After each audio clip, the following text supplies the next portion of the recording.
In our last video, we're going to look at measures of predictive power.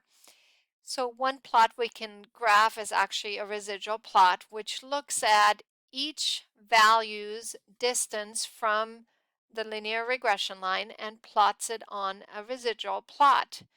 So with residuals, remember we have values that are above the line, which give us positive residuals, and values below the line that give us negative residuals. So things we want to look for in a residual plot. We want to make sure that there's no nonlinear pattern. Like over here, we have this curvy pattern. We also don't want fanning, where values start out close to the line and then they kind of spread apart over here. And then be very careful when you have some influential observations, values that stand out from the rest of them. So if there are values that if you take them away would cause a substantial change in the regression line, those are always values we want to look at very closely. So a good residual plot is where our values are evenly scattered above and below. And so over here we have a nice example of values that are, spread out throughout our residual plot. So this is a very good model. So again, this shows us that the linear regression is a good model for our data. So when we're looking at the coefficient of determination, which tells us how good our predictive power is, and this is simply taking our correlation coefficient and squaring it. So that's our R squared, and it's called the coefficient of determination. We usually give this value as a percentage, and therefore it's a value between 0 and 100%. This is useful because it tells us the percent of the variation in our y variable that can be explained by that linear relationship between x and y. So it tells us how good our model is at predicting our data. So it looks at predictions, and if r squared is 0, that means x does not help you predict y at all, so we would not have a good linear model. The way we calculate it, well, we simply take r and we square it. So r squared is equal to our correlation coefficient squared, changed to a percentage.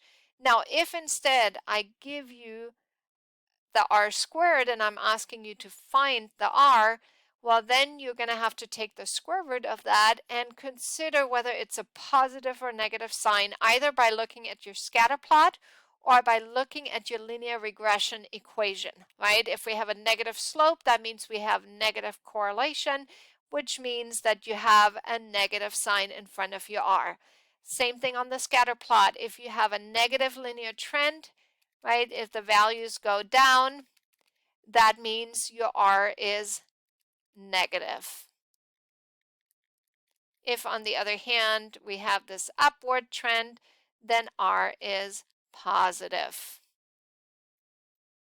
So keep that in mind when calculating R from R squared.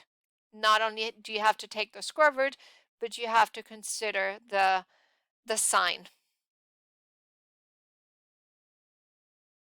So the very last thing we're looking at is the interpretation of R squared. And over here, so again, another thing you want to write on your formula sheet. So this tells you the percent of the variability in your y variable that can be explained by the linear relationship, or that can be explained by the least square regression of your y variable on the x variable. So this is another fill in the blank, interpretation that is really important. When looking at the predictive power, if r squared is greater than 80%, we call it excellent. If r squared is between 50 and 80, it's a good predictive power. Between 25 and 50 is a fair predictive power, and less than 25% would be a weak predictive power. So just to look at one last example over here.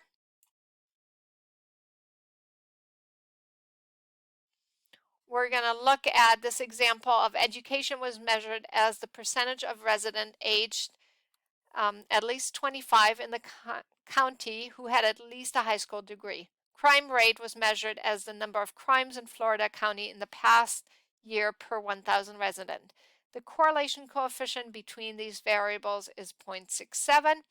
What is the coefficient of determination? So again, the R squared simply takes our value and squares it, and 0.67 squared is equal to 0.4489, and we convert that to a percentage, so that's about 44.89%.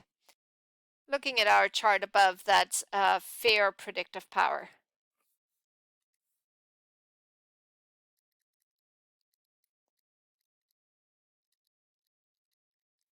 And remember, we can interpret the percent in variation, so we could say 44.89% of the variability in our y variables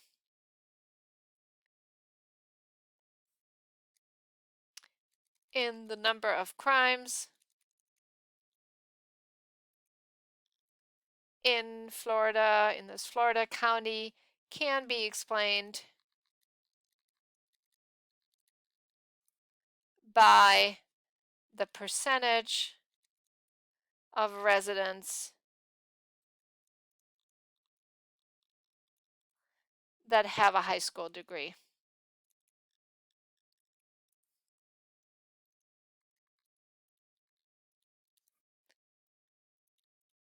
So one thing this is not looking at is other factors. So if 45%, almost 45% of it can be explained due to that, there's a lot of other factors in there.